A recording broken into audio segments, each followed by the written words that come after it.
You're watching TV Show Review with me, Squeak.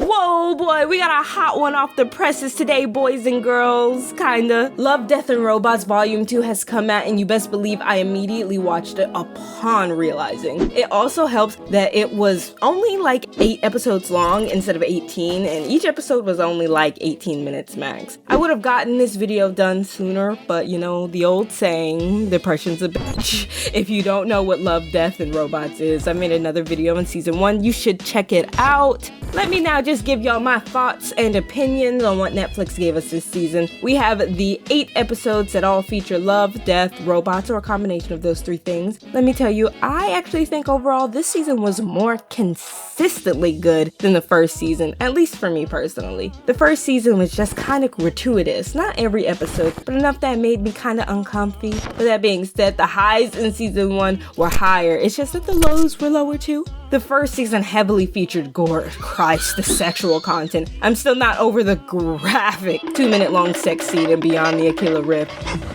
This season, the only sexual content was in the episode Snow in the Desert, which is ironic because it was created by the same team from Aquila Rift. But this isn't me saying I'm not fine with sexual content, actually just the opposite. I loves me a good sex scene.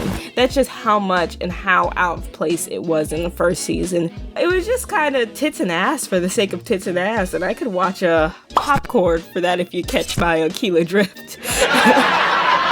This season was also not overly gory. The most gore is probably in The Drowned Giant, and the point wasn't even the gore. It was a really well done reflective piece on death. I honestly wasn't expecting it. It was introspective in a way that kind of reminded me of Zima Blue from the first season, which I know is one of the most popular episodes. But also, the people behind Zima Blue created another episode this season called Ice. You can tell instantly from the art direction.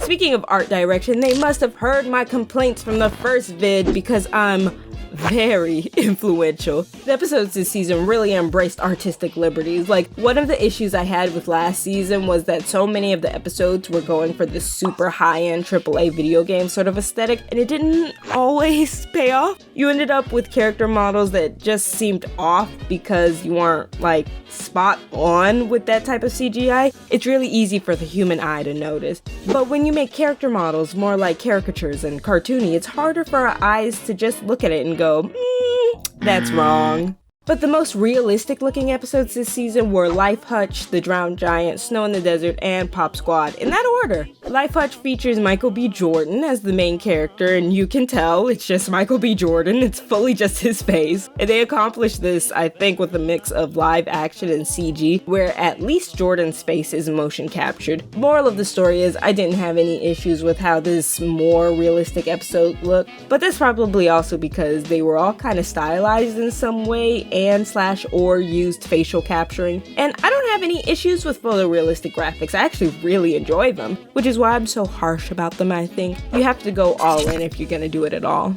Quick tangent, I mentioned an actor, so you know I gotta talk about some of the vocal talents that show up, and then I'll mention one more thing about the art in this season. First, I've mentioned Michael B. Jordan an infinite amount of times now, but in case you don't know who he is or couldn't match him to any of his other roles, he's been Killmonger in Black Panther, Donnie Creed and Human Torch in the 2015 Fantastic Four. You guys sure you're in the best shape to be doing this? Oh yeah.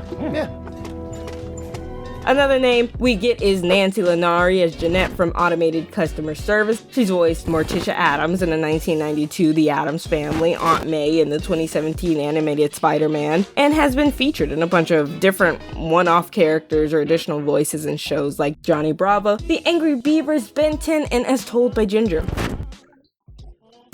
And lastly, I'll mention Nolan North as Detective Briggs in Pop Squad. You might know him as Desmond from the Assassin's Creed series, Nathan Drake from the Uncharted series, or Superman in the LEGO video games. He's also been in like every other piece of animated media or video game that exists. I know I've been kind of making it seem like season 2 of Love, Death, and Robots was better than the first season. That's not necessarily the case. The bads of season 2 just weren't as bad as season 1, but there weren't any really incredible moments for me like there were in season 1. My favorite episode of season 2 was hands down All Through the House, and I will fight about it because it's so good, even though it probably has the least to do with Love, Death, or Robots of any of the episodes in the entire series. That being said, you fight me, this slaps!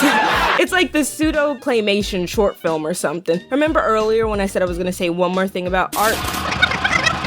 And then I'll mention one more thing about the art. This is that one more thing. The art in this is just so creative and fun. It replicates like those old claymation movies that come on every year, you know, like I'm Mr. Green Christmas, I'm Mr. Sun, I'm Mr. Heat Blister, I'm Mr. 101. That's a banger and I listen to it all year round unironically. But that being said, it takes this art style, but it's like scary.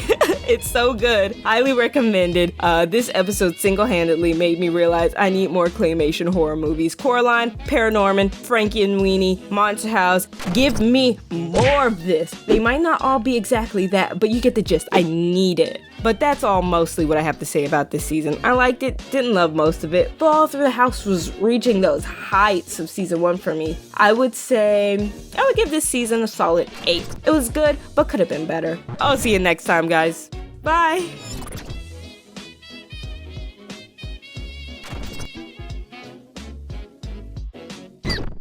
Quick tangent, I'll mention in that. Wow.